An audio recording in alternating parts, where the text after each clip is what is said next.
Nos encontramos en la Villa de Rota, en Cádiz. Villa que ha estado en boca de todos últimamente, en las últimas semanas, puesto que ha aparecido en la prensa nacional e internacional la noticia de que se ha descubierto un submarino hundido, un submarino de la Segunda Guerra Mundial. Realmente la cuestión no es exactamente así. Este submarino tiene otra historia un poco diferente. Si os parece, acompañadme durante aproximadamente una hora e intentaremos aportar un granito de arena para desvelar la verdadera historia de este submarino, el submarino Letonant.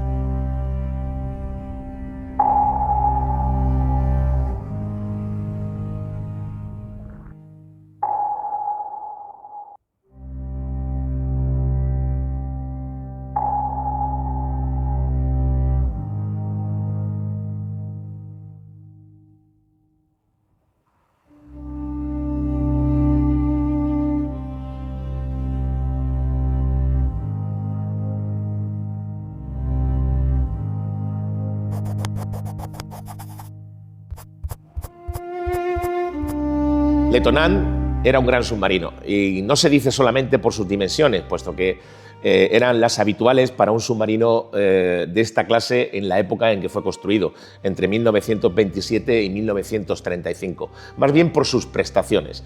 Este submarino fue diseñado por la Armada Francesa o para la Armada Francesa con el objetivo de poder defender las colonias de ultramar que por aquella época tenía Francia. Era una autonomía muy grande para la época, unos 14.000 millas náuticas, y concretamente este submarino podía incluso superarla porque pertenecía al segundo bloque, que venía con unos motores mucho mejores incluso que la primera.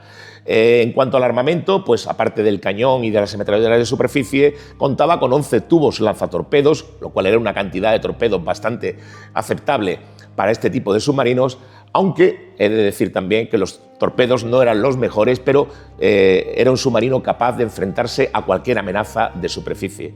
En resumidas cuentas, Letonant era, junto al resto de submarinos de la clase Redoutable, que fueron 31, el orgullo de la Armada Francesa de la época.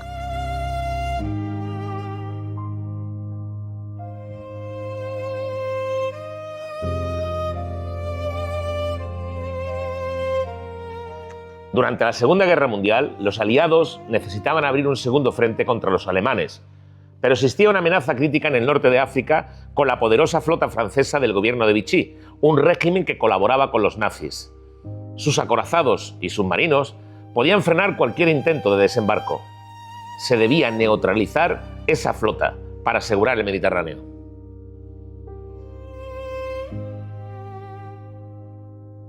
El día 8 de noviembre de 1942, muy temprano por la mañana, comienzan los eventos de la Operación Torch.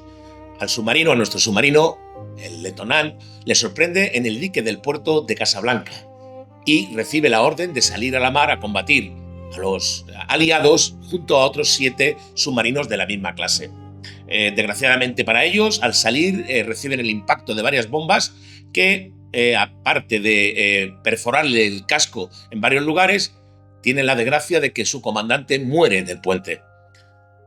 Pasado un tiempo, deciden regresar al puerto de Casablanca al objeto de rearmarse convenientemente, desembarcar las bajas que habían sufrido y, sobre todo, pedir voluntarios entre el resto de tripulantes de otros navíos para poder completar su dotación y poder volver a la mar a combatir a los aliados que en aquel momento estaban intentando invadir no solo Casablanca, sino todos los puertos aledaños.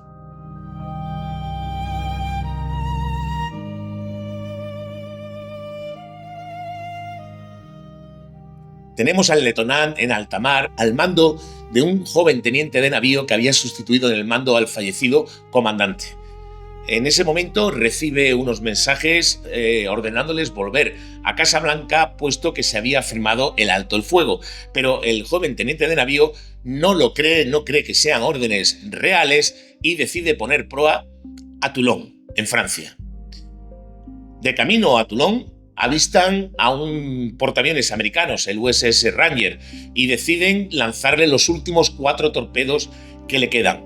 Aunque el Lettonan era un submarino bastante innovador y con una muy buena tecnología para la época, sus torpedos eran realmente lentos y con poco alcance, así que no consiguen impactar en el portaaviones.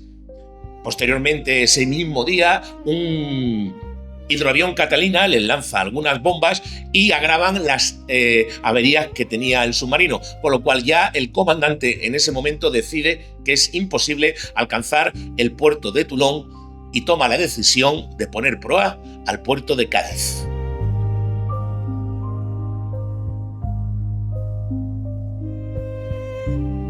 El Lettonan llega a Cádiz y su comandante pide asilo para el buque y sus tripulantes al gobierno español. En aquellas fechas, el gobierno español, aunque declarado neutral, era más bien germanófilo, así que le deniega el asilo y le dice que no más de 24 horas en puerto. El joven comandante tiene que tomar una determinación y la toma.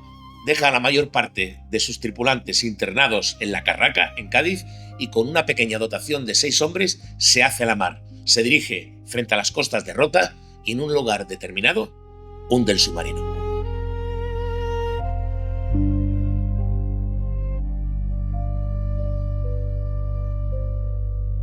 Cuando yo era niño, de esto hace ya más de 50 años, escuché varias historias sobre el submarino contada por pescadores locales. En una de ellas contaban que había un submarino que había venido perseguido por destructores a cañonazos y que lo habían hundido frente a las costas de Rota. En otra historia me contaban que durante un tiempo un submarino emergía por la noche del fondo del mar y que se le acercaban luces y que al amanecer volvía a sumergirse durante 2 o 3 días. Como pescador de aquí de la zona de Rota, pues el Lettonan no es un fantasma, es un pecio que conocíamos de siempre, desde hace más de 30 años, que me dio la marca exacta Fernando Capricho, ya fallecido, que era presidente del Club Náutico de Rota, y hemos pescado todos esos años pues sobre un pecio. Llegábamos, echábamos nuestras boyas para estar siempre al lado del pecio, porque los fargos, las corvinas, circulaban alrededor, no fuera ni no por encima, sino alrededor. Teníamos que hacer un fondeo muy exacto, porque si no, no cogías pescado.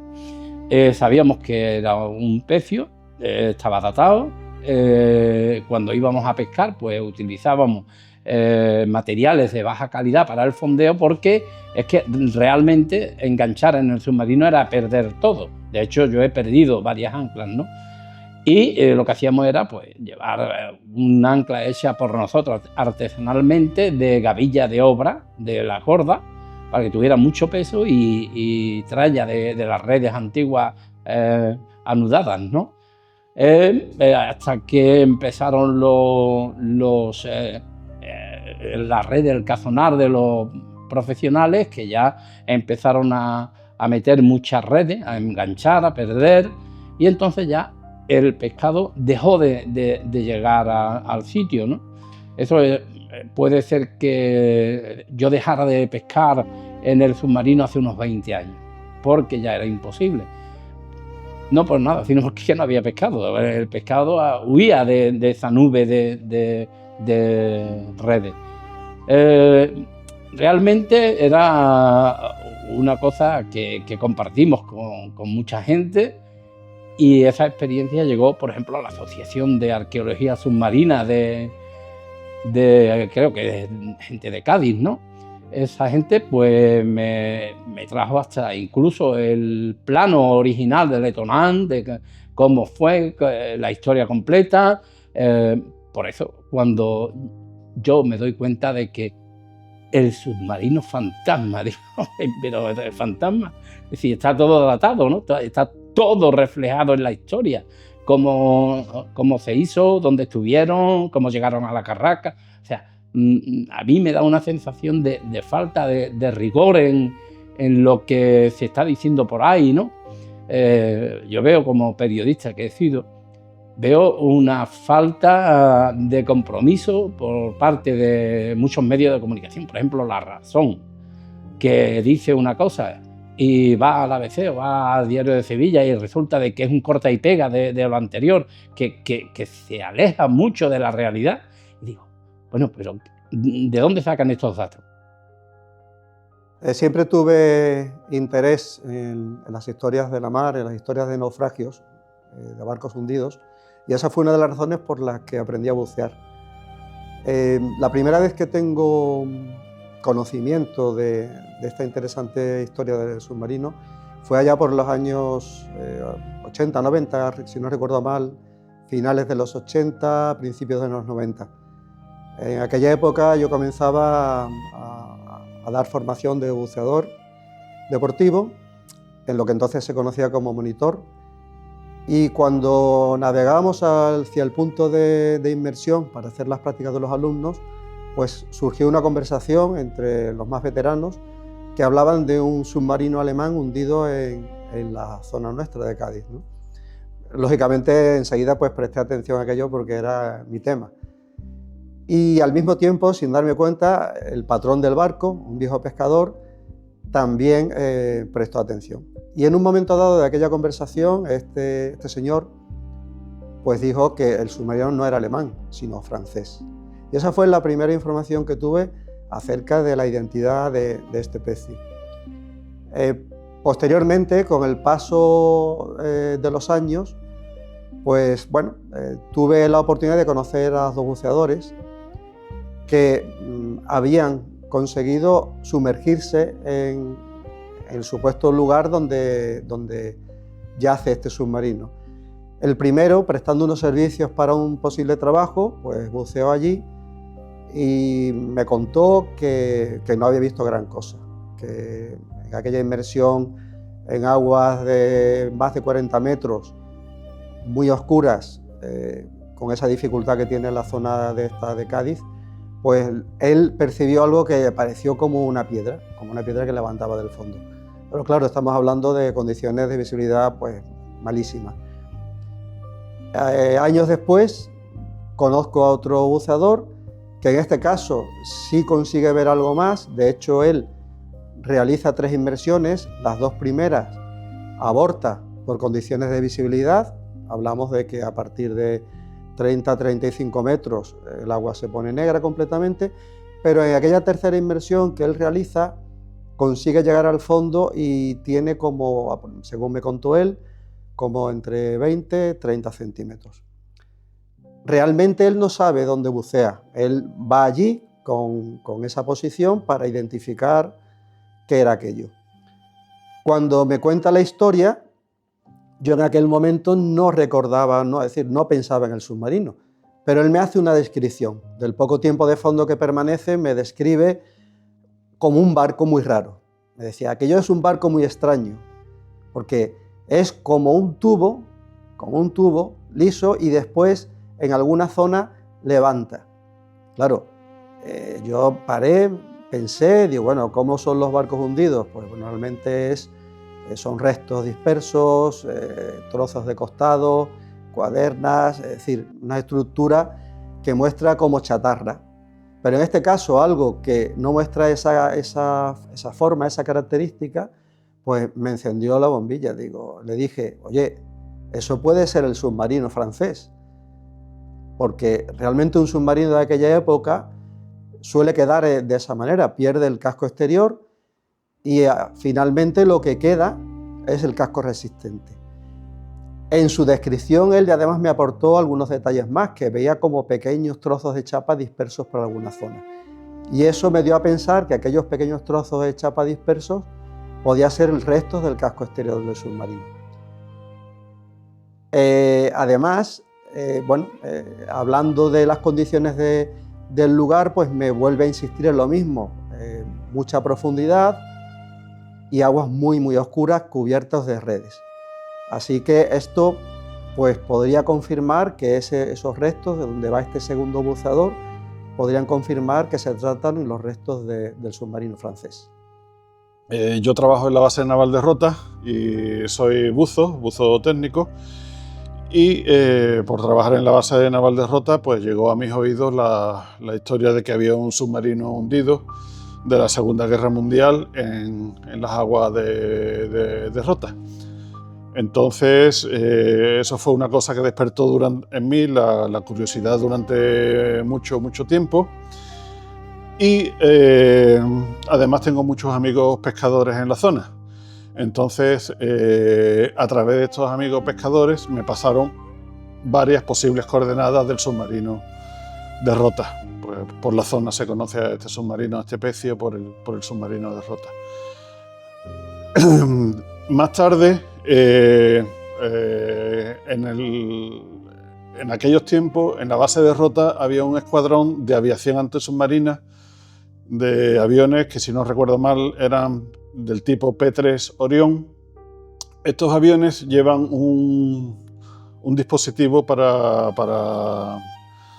localizar submarinos, que, entre otras cosas, creo que llevan un magnetómetro en la cola con el cual vuelan y detectan anomalías magnéticas, y a través de eso es lo que detectan posibles submarinos en inmersión. De tal manera que estos instrumentos necesitan ser calibrados con cierta frecuencia. Y me llegó la noticia de que se usaba este submarino para calibrar los instrumentos de los aviones cuando estaban recién calibrados, para verificar que efectivamente aquello funcionaba. De esta manera, a través de un contacto con un amigo militar, pues me pasaron una coordenada del posible submarino de Rota, que una vez que la confronté con las otras coordenadas que a mí me habían pasado de los pescadores, pues vi que efectivamente se correspondía con una de ellas.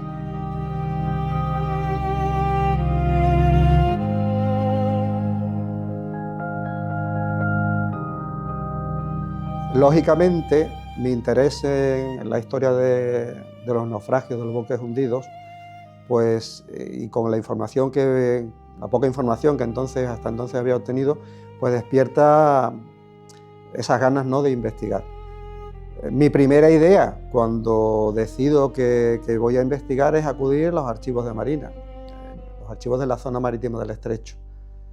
Desafortunadamente, este archivo se quemó en el año 76 y dentro de él pues, estaba toda la documentación referida a la Segunda Guerra Mundial, no solo de la zona marítima del Estrecho, sino que además de las Islas Canarias. Así que en ese caso pues, tuve que descartarlo. Eso fue un poco una pequeña desazón a la hora de iniciar la investigación. Pero bueno, no recuerdo exactamente por qué, pero se me pasó por la cabeza acudir al Arsenal de la Carraca, al departamento que contempla lo que son las contrataciones externas, porque había tenido conocimiento de que había habido alguien o una empresa, no sé, de que tuvo intención de reflotar el submarino o desguazarlo. Un poco a ciegas y preguntando, pues consigo llegar a un departamento, y cuál será mi sorpresa que me encuentro que efectivamente existe un expediente en el cual se contempla que en el año 1974 ya hay interés, hay un proyecto, se presenta un proyecto no muy bien formado, pero se presenta un proyecto en el año 1974 para desguazar el submarino. Aquel primer proyecto evidentemente no llega a buen puerto, no hay más noticias de él, pero me encuentro que de nuevo, 10 años después, una empresa de desguaces del puerto de Santa María presenta otro proyecto para reflotar y desguazar el submarino.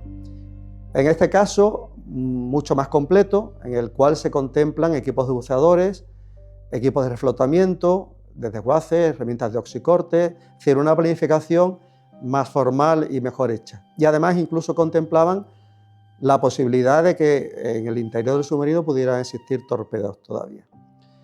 Aquello me entusiasma enormemente y, bueno, pues realmente de alguna manera confirma que efectivamente el submarino aquel es un submarino francés. Y esto abre nuevas vías de investigación, sabiendo que era un submarino francés, pues abre nuevas vías de investigación para la identificación de este pecio tan misterioso.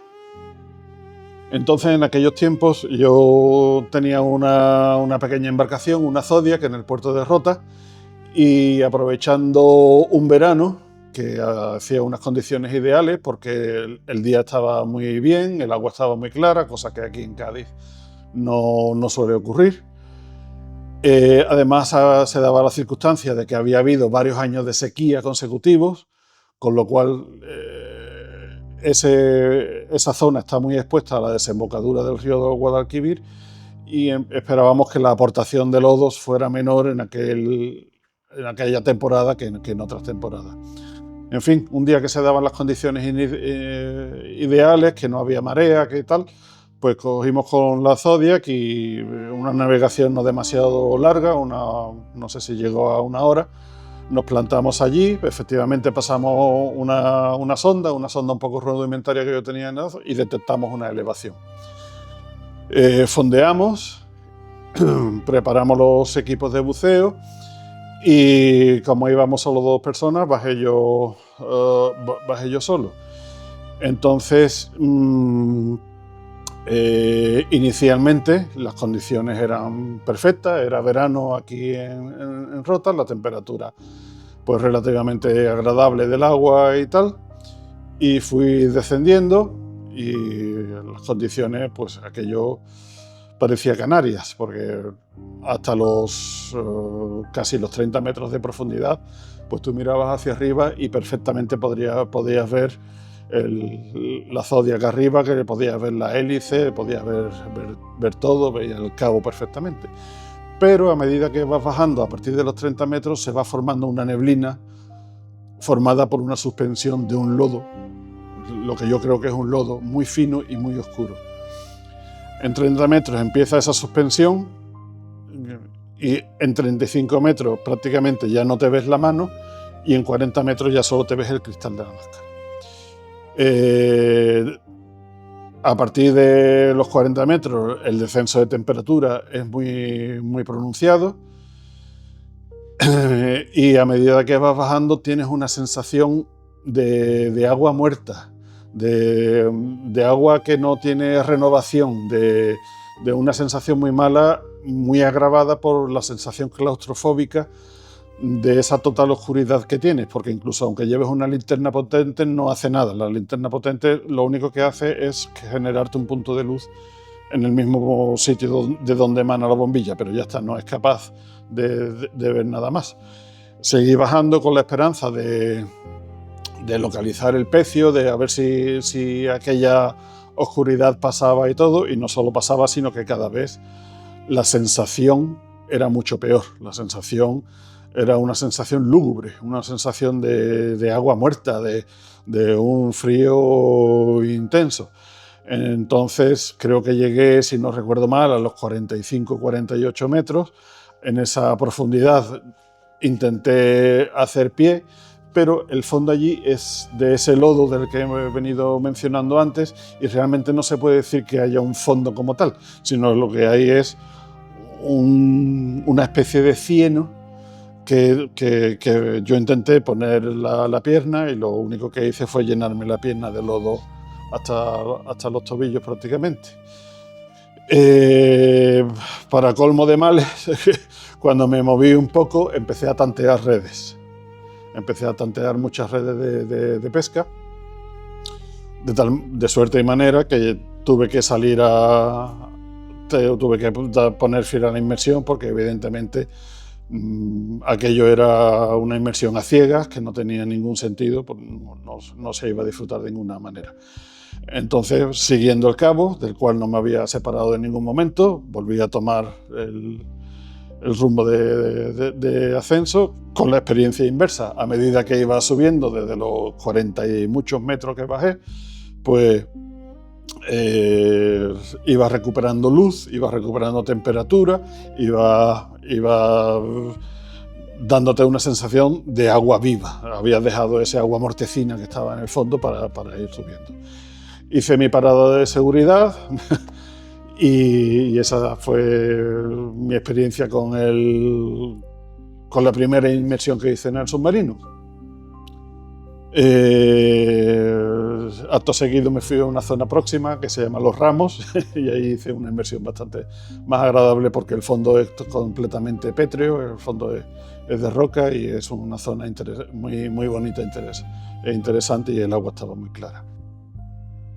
Con la llegada de Internet encuentro la gran oportunidad para proseguir la investigación de este suceso.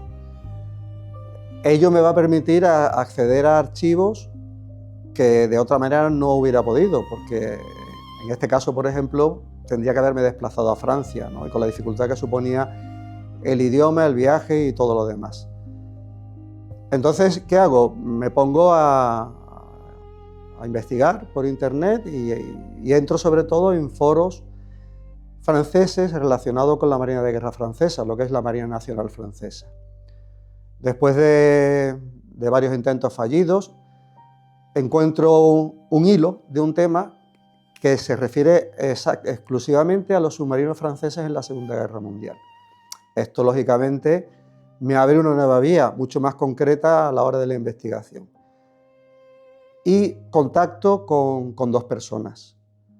Una de ellas es un marinero del submarino francés y otra persona pues, no se identifica como miembro de la dotación del submarino. La primera, este marino, supongo que estoy hablando del año 2011, que es cuando empiezo a mover de nuevo la investigación.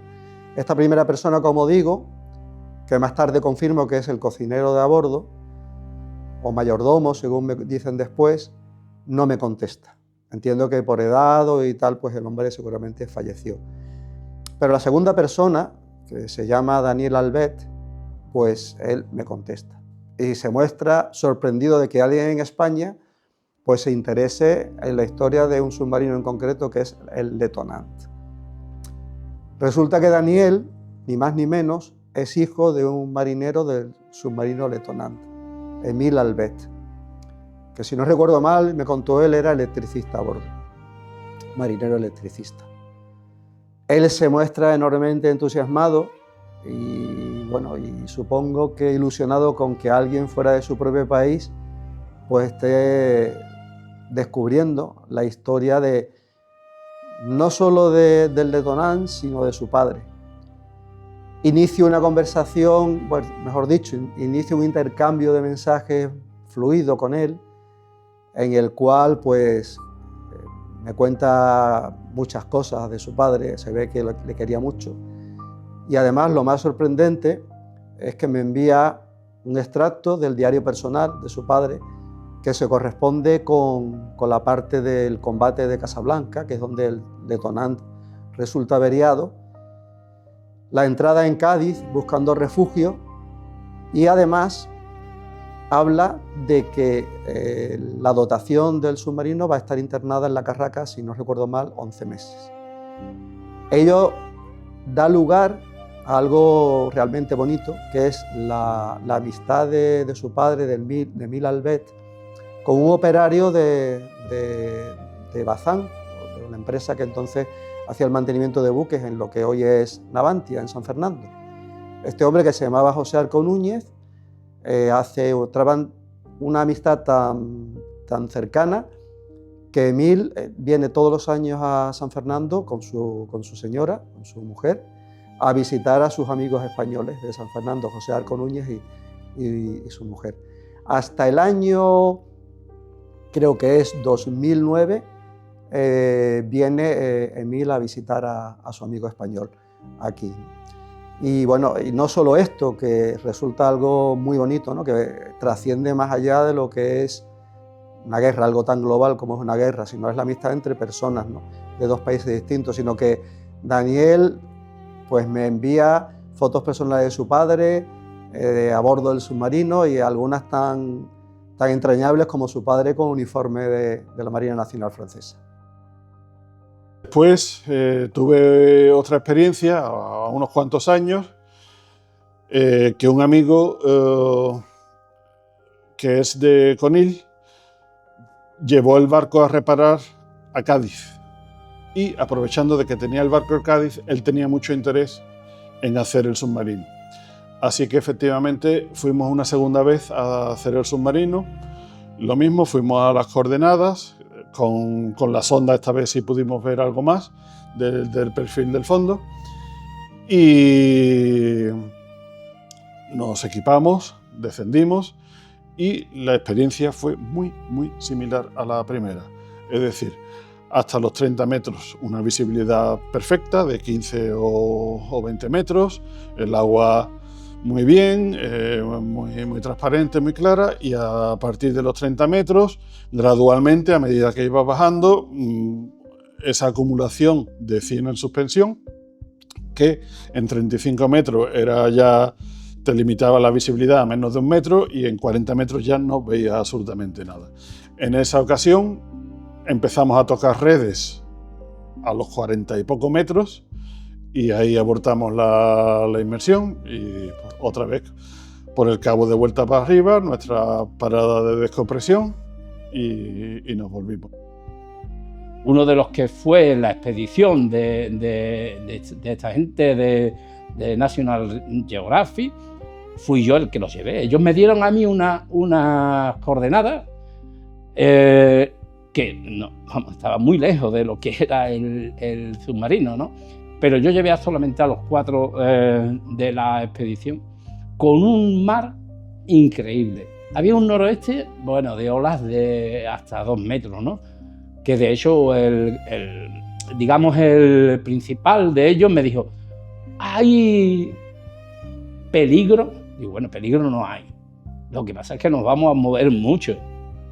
Y de hecho hubo algún caído, ¿no?, sobre aquel día, ¿no?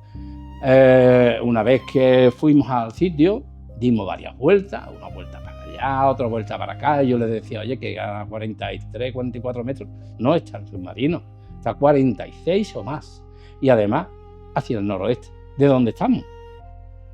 Bueno, pues vamos a tu marca.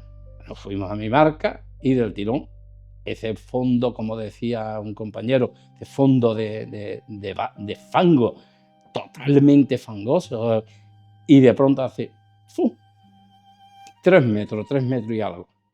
Cuando yo pescaba había 4 metros y algo. O sea que fíjate el lodo que ha aportado las corrientes del Guadalquivir ahí, ¿no? Y lo vimos una parte y le dije, pero hay otra. Y fuimos a la otra parte y de hecho está constatado.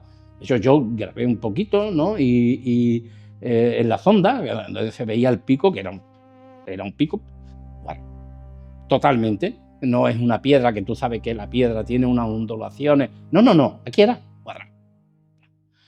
Una a los 100 metros o poco menos, otra.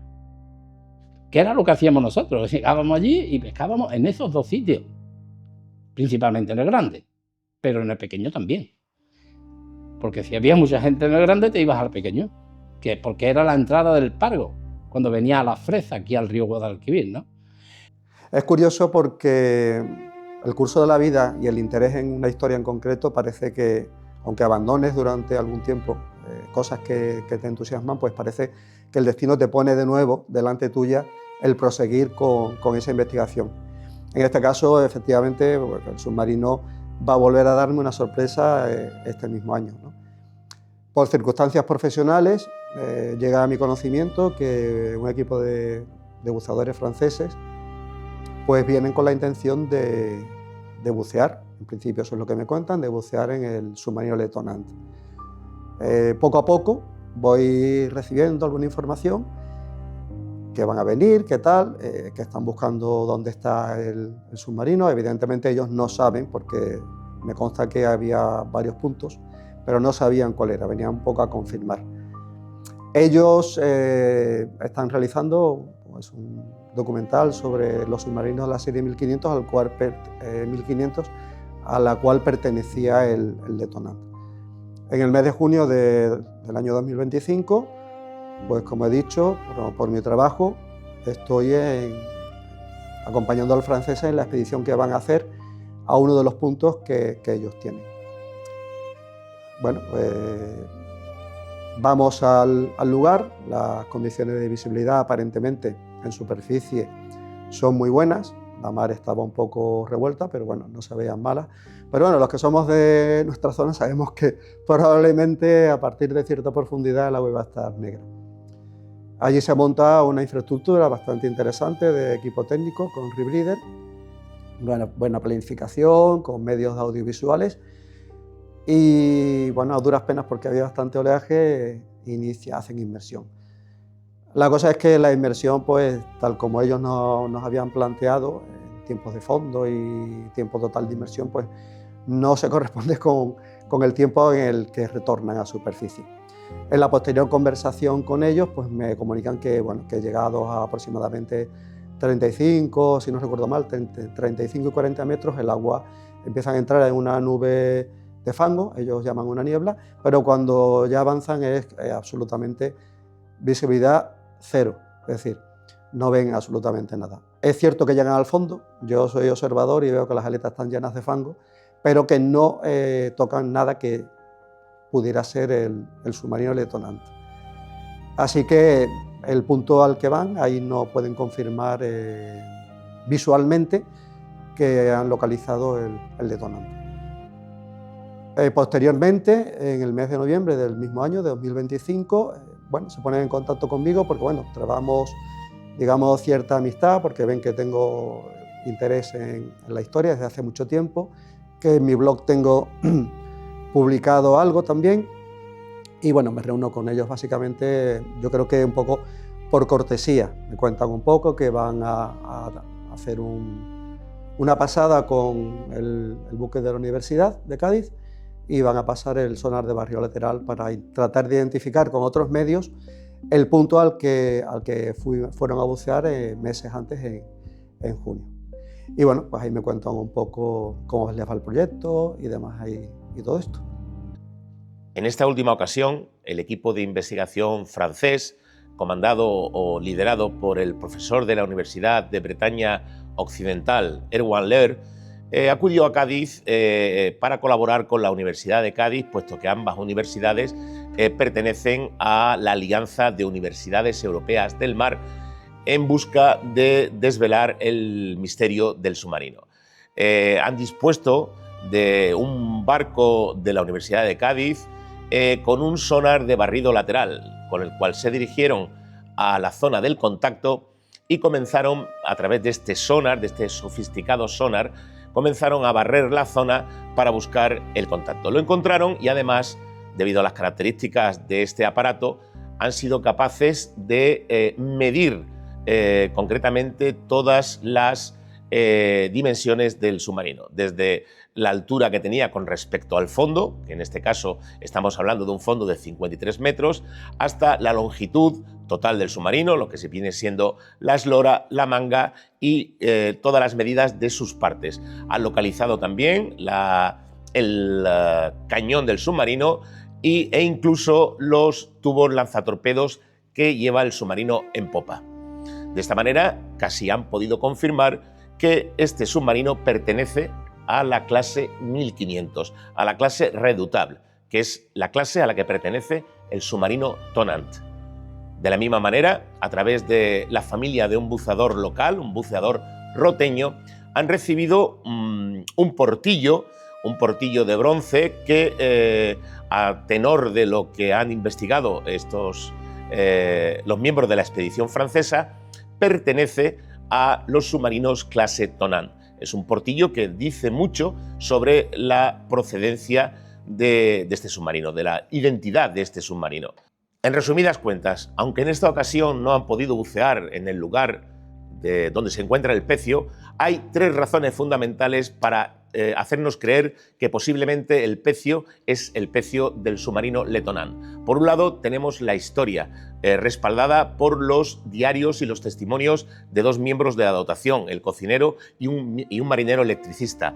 Por otro lado, las medidas tomadas a través del sonar de barrido lateral coinciden plenamente con las medidas de un submarino clase 1500 o clase Redoutable, al que pertenecía el Letonant.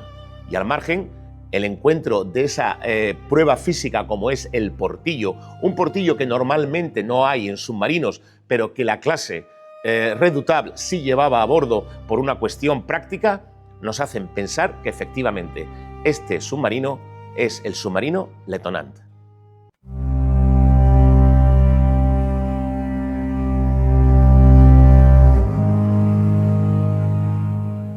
Estamos intentando hacer una corrida longitudinal sobre el submarino. Vamos a seguir los dos puntos que hemos encontrado donde tenemos contactos con el submarino, unos contactos que hemos encontrado que pueden ser submarinos y podrían ser proa y popa. Entonces vamos a hacer una corrida longitudinal al objeto de comprobar si el submarino está orientado entre esos dos puntos y esa es la cuestión que hace, aquí está apareciendo en la sonda ya el submarino o el contacto que puede ser el submarino. Está apareciendo en la sonda. Entonces nosotros vamos a intentar seguir ese contacto al objeto de determinar si es que lo que ocurre es que con las sondas de cono de haz tan pequeñas que tenemos normalmente los pescadores, lo que hacemos es encontrar un solo punto y da lugar a confusión cuando pasamos sobre el submarino dando dos contactos diferentes, puesto que cuando se han hecho inspecciones con el sonar de barrido lateral nos dicen que el submarino está posado en el fondo y no está roto.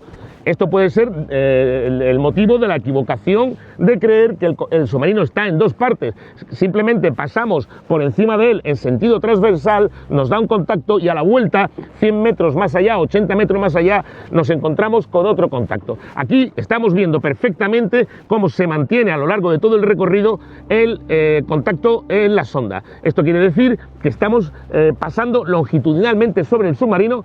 Incluso podríamos ver en determinado momento, cuando termine, si encontramos, por ejemplo, alguna red o algo que esté colgando. Lo veríamos perfectamente en la sonda. Seguimos navegando y seguimos viendo contactos sobre el submarino o sobre el posible submarino. Digo sobre el submarino porque realmente en esta zona estas piedras que tienen, pues eso, 6-7 metros de altura no son naturales. Aquí vemos perfectamente cómo empieza a aparecer colgado la parte de la derecha sobre esa línea recta que podría ser una parte metálica del submarino, como vemos unos restos de color azulado y rojo que podrían ser esas redes, esas famosas redes que están enganchadas desde la torre del submarino, los laterales del submarino, y que hacen que sea imposible bucear en ellas. Es posible que este sea el misterio por el que en un determinado momento hay personas que piensan que el submarino está dividido en dos trozos, y en las últimas investigaciones que se han hecho con la Universidad de Cádiz y con la expedición del National Geographic les den en el sonar de barrido lateral que el submarino está perfectamente íntegro en el fondo, no tiene roturas, puesto que ellos sí que pueden ver con ese sonar de barrido lateral, pueden ver toda la superficie del submarino. Quizá hayamos desvelado ese misterio de que el submarino está roto o el submarino está entero.